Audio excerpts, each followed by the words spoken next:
Nobody wanted to tell me what to do. They wanted to keep me from doing it. It was a secret. They didn't want you to know.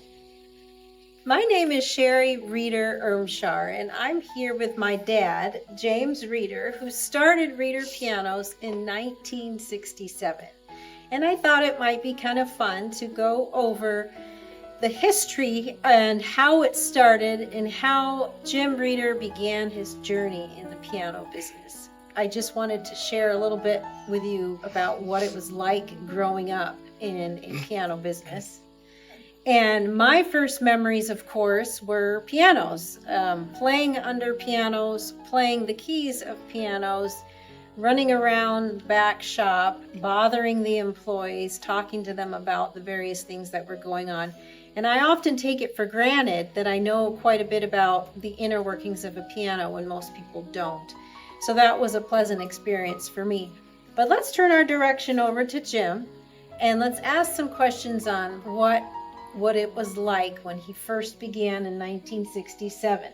So I guess the first question would be, why pianos? What brought your interest specifically to the piano business? Why pianos started before I was in grade school, in any kind of school. I was sitting at the piano and drumming out my own tunes when I was preschool. 4? Yeah, 4 or 5 years old, sure. So you had a piano at home? We had a big old upright. Which most people probably did.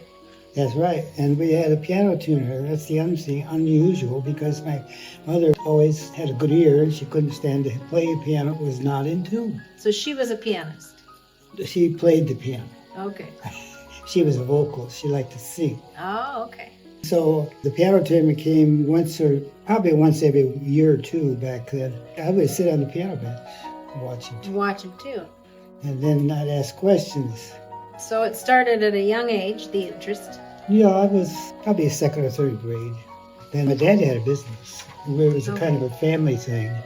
And as I grew up, I was out in the woods running the tractor and skidding logs. That's when I was in the 7th or 8th grade. So what was his business? He owned a sawmill. Okay, so he had a sawmill, so you're familiar with that. Cut down the trees. With woodworking, with the different wood. And made lumber. That's what he did, make lumber, and that was his occupation. And he was in business with his brother. Okay. My uncle. So the seeds started young as far as being an entrepreneur and a business owner, and also playing the piano. Yes, when I was able to run a clay track and skid logs, and that I was also taking piano lessons. I had a passion of animals and birds, and we would always go to bird watching. Okay. That kind of thing. And then I had a friend that raised parakeets. I liked that. I was in junior high or maybe a freshman in high school. I got 1 or 2 pair of parakeets. The first thing I knew, I had 20 pair of parakeets. My dad was a sawmill operator, and I could have all the lumber I wanted, and I built a garage, what we called the birdhouse. 16 years old. You called it Parakeet Palace. Well, that was eventually. I didn't know what to call it. My mother sort of called it that. My mother. And so I was raising parakeets and all kinds of things, canaries, and yeah, it kept me busy. You were selling them? Yes. They actually did learn to talk. Yeah, okay. That what made it more interesting. That lasted for about 10, 15 years, or 10 years, let's put it. I was in business for about 4 years between high school and college, and with a friend of mine, and we were in the pet business. We had a pet shop. Okay, so then that developed into a pet shop. Yeah, into a pet shop that gave us an idea how to operate a business. Okay. We learned a lot of things that way. Of course, we had a lot of responsibility because all those animals and birds, we had a full pet shop, and fish, all had to be taken care of every day. And we got tired of it. And no break. So then you went to college. You Well, closed the all pet this shop and went to though, college? All this time, though, I was taking piano lessons. So what did you take in college? I was a music major. So you wanted to be a musician. That was the goal. I was a musician already. I just wanted to make it better. Well, you wanted to progress that interest. Yeah, I And get a totally left the degree. pet business. Totally left. Okay, so that was done. You That went to was college music. Yeah, that was and enough. focused on Yeah. music. So when did you start tuning on your own? I started before I knew what I was doing. Broke a few strings. Had an old upright. I was wondering, how do you do that? Oh, by the way, the piano tuner said, you ought to learn to tune. So he gave me actually sold me a nice tuning hammer and whatever I needed to tune piano. I started to learn to tune before college. Was there someone that you worked with doing piano, learning how to regulate and learning how to tune That better? was during the college years. First I was in college, in a local college, more or less, a Michigan college. Then I transferred to a college in Maryland. Maryland, in Tacoma Columbia Park. Union College is what it was. That would be in Tacoma Park, Maryland. Mhm. And I had to have something to do, and down the street there was a piano shop. I went in there and I was tinkling on pianos, and I kept going in there and pestering him. And he asked me if I wanted a job. I said, yeah. So what did you do for him?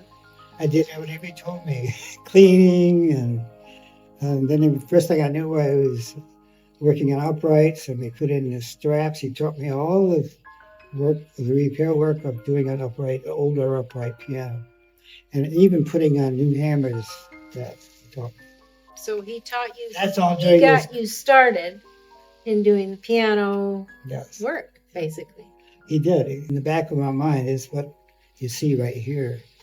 That was your beginnings, Yeah, basically, that was the beginning of liking. of your what I'm interest in piano restoration. Well, he only went to repair. Right. And so, well, that wasn't enough, because by the time I was out of college, I could tell the difference. The piano played well, it was regulated properly and such. And 99% of the pianos out in the field are not regulated too well, Even today. even today. So when you finished there and you came back to Michigan, Yes, well, it took a while to be there. I was there for, 4 years? Yeah, at least 4 years. And I found somebody I fell in love with and married. okay, And that point, okay, that was the end of college, because I packed up and came to Michigan. so 6 you months got later, married to Mom, and then you came back home. came home. I didn't start my business by that time, but I did start it as a piano tuner. So that was kind of where you started being a tuner, going to people's homes. I was a tuner. By And the time I was out of college, I could fully regulate You were a piano. professional tuner. You were at that point. Absolutely. And so you were going into people's homes, but you didn't have this kind of facility. Oh, no, I didn't have any You kind of just facility. went to people's homes and did probably regulation, I'm guessing, on their pianos too, and repair. I did those things, and in the meantime, my dad went out of business, sold his whole business, and there was an empty building.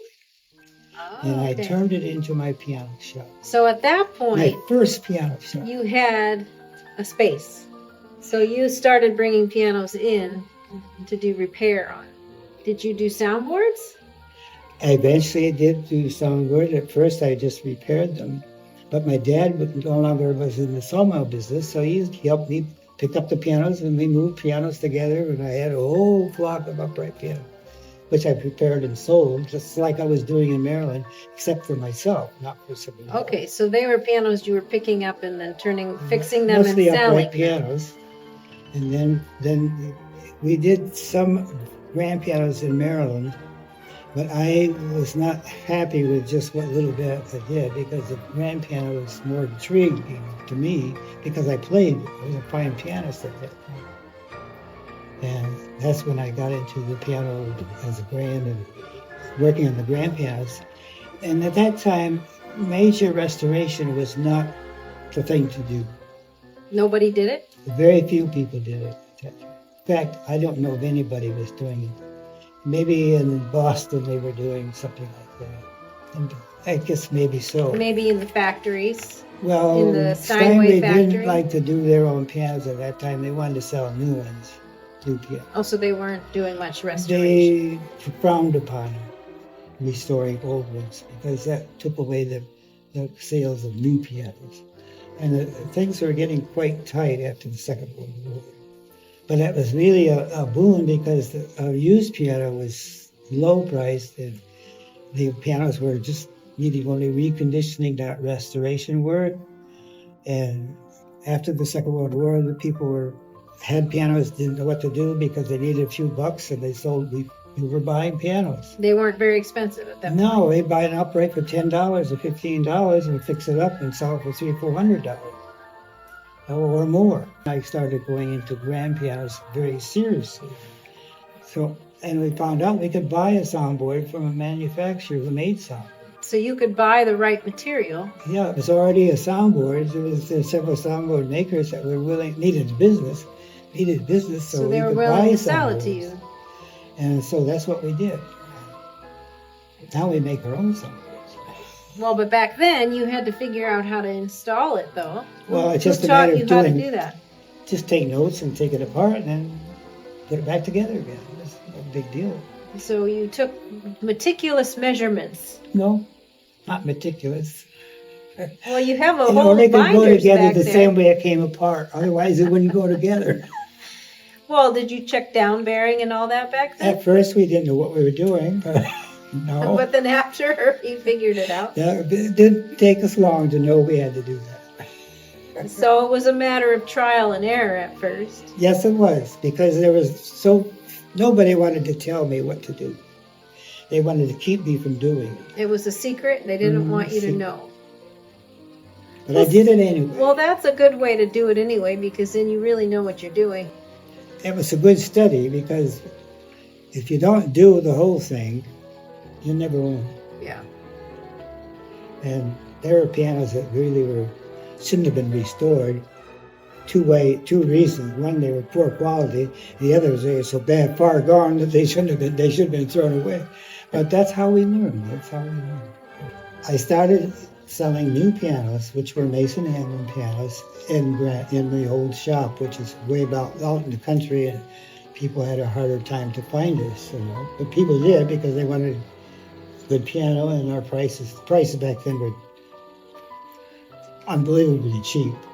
But anyway, so there was no Mason Hamlin company represented in the Lansing area. It was, but then the dealer went out of business, and I always loved to go to piano factories. I went to Steinway many, many times after I became a Steinway dealer. But I started out with Mason Hamlin, and they were just happy to have me. And a concert grand was, what, 20,000, 30,000, and wholesale, you double it or whatever. I mean, pianos were inexpensive, but nobody had money to buy them. Well, so you sold Mason and Hamlin as a new piano. That was my first. That was your first new piano. I made a whole shop full. I had full new pianos, and believe it or not, people would come out to the country and go down my driveway, and it was just a dirt driveway. In the summertime, in the springtime, it was kind of bad, and they would walk my planks and go look at new pianos. There was a dearth of pianos, new pianos available at that time after the Second World War. So, well, that would have been the late 60s, though, early 70s. So you must have gotten into that shop that you bought a church in the early 70s. See, you were born in that church. Mm-hmm. So whenever that date was. Well, it might have been before it, though. Well, a year and a half or so.